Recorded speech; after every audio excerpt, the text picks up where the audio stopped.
We're building a greenhouse here, just right by the barn. Our house is over there. James got the pad already made for it and leveled with a laser level, and we pulled all the dirt from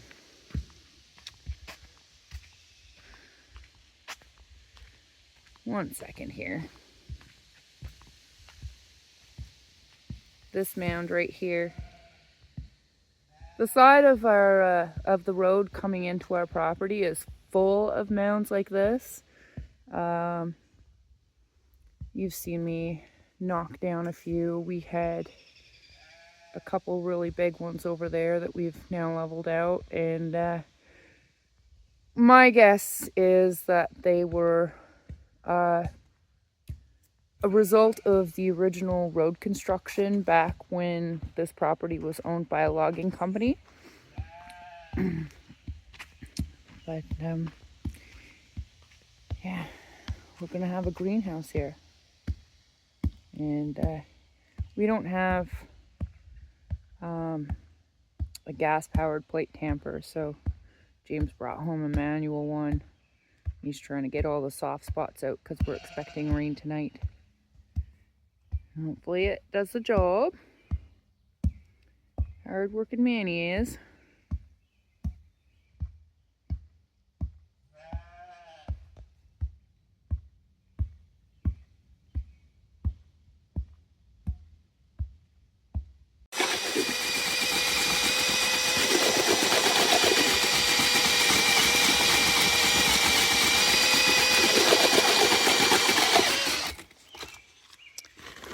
We're pouring the concrete footings for the greenhouse.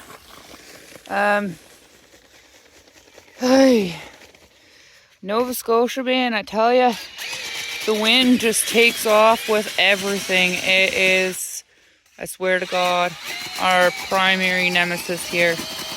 And yeah, we've had a number of tent sheds, or those Shelter Logic buildings, and even with the ground anchors that come with them, they still fly away. They still fly away. So we have a frame from one of those buildings that the cover was all destroyed and everything. And so we're gonna repurpose that frame for the greenhouse, but it is going to be properly and securely anchored. Come on, are you gonna go for a swim with the baby duckies? Yeah. All right, the barn, sorry, not the barn. The greenhouse is coming along. Next step, we've got some more strapping to install. I think it was along here, and then again up at the ridgepole there. James is worried about the plastic chafing on those joints. So we're gonna add strapping to prevent that. Then after that is done, comes the plastic. And what is it that he's doing here? He is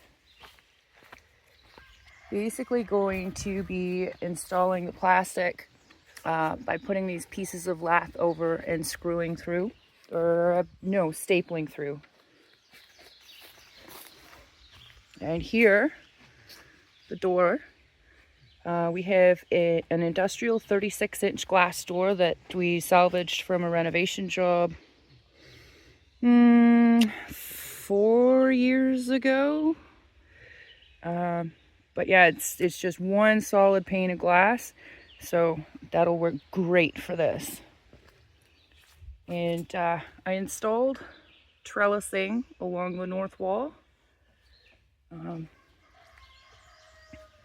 just using some dry line, and all the way up to the peak.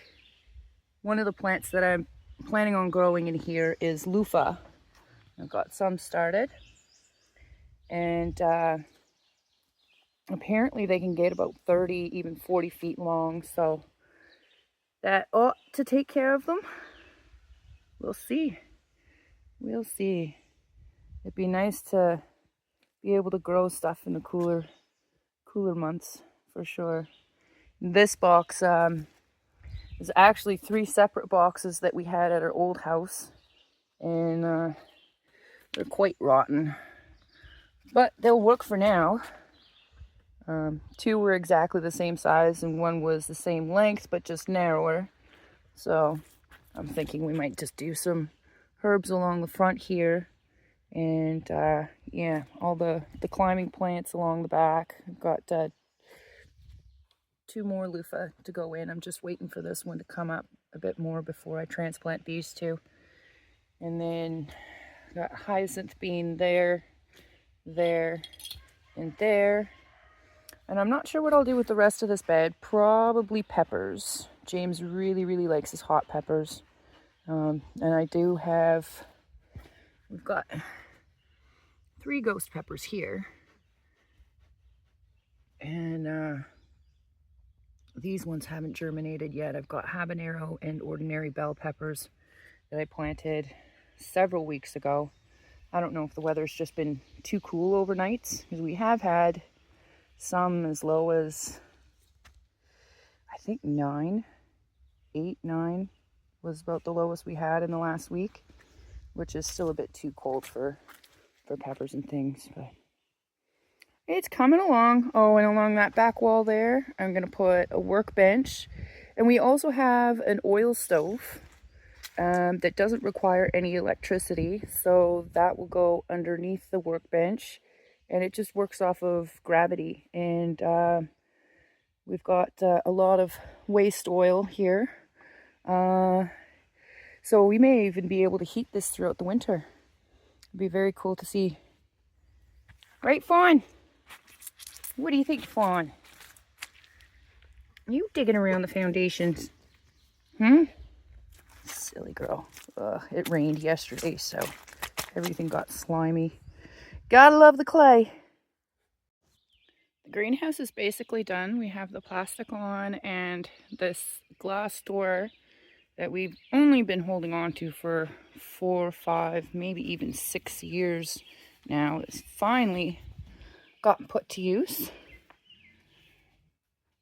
This bed's coming along nicely. Got a bunch of pepper seeds planted in there and some dill, but it doesn't look like they're going to come up. Give them a chance, but this bed here is all zucchini. I've got cucamelons in the corner there.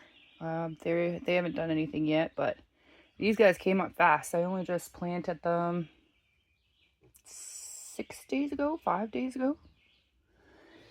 And I've got another box built, another couple boxes actually. We got these boards here from a job that James is currently working on, and the pressure treated lumber that I'm using for the sides is again material that we've been hanging on to for several years. And I just wanted to show you or talk to you about like how I built these particular boxes, how I build all my boxes actually. So that one, and this one, I just cut my 2x material and my boards and screw the boards into the 2xs and build each box individually and then stack them. And then once I have them stacked, then I tie them together with bracing, and all of this strapping is all just scrap material from the build. And actually, that's what's left over for scrap materials right there. That and a small pile of 2x3s. And anyways, these boards that we just got are a little bit narrower than the 5.5 that they're supposed to be. So I wound up with a little bit of space there. And this one, I wound up with even more space because I used an 8-foot 2x10, I think it was. Yeah, to get an 18-inch height. 18.5 inch height. So got big spaces there. But I had some landscape fabric that, again, more salvage material that I was never planning on using for anything. And then I thought, hey, what about use it to hold the soil in, and then we can work with, we can live with having gaps like that. So that's what I did. Now this box I built a little differently because it's 3 boards high front and back to 2 boards high on the sides. I built the sides first and assembled them with the strapping first and then attached the boards. And then after that I was thinking, yeah, it's only a 1/2 inch thick, quite flimsy, probably better put an extra brace in. So I did that with some of the scrap 2x3s. And then again, the vertical bracing was scrap materials out of the bucket. All that's left is to put this one in place, get it filled, and get James's hot peppers planted. He really loves his peppers. We were struggling with germination with some of our seeds this year. Like these ghost peppers. That's the second time I tried starting them, and they're being really, really sluggish. So get this box filled, installed, leveled, filled, planted, and then there's only one more box to build that's going to be going there that I just don't have materials for yet. We may do a row down the middle, a narrow, say maybe 2 foot wide, 1 foot, I don't know, 18 inches. We'll see. We'll see what we can grow with what we have first. But yeah, it's coming along. Got my workbench in place. The oil stove's going to go underneath it. And we've got that vent window up there and shelving for all my stuff and starting plants. It's a great little space. I love it. I really like the look of that black fabric in between those boards.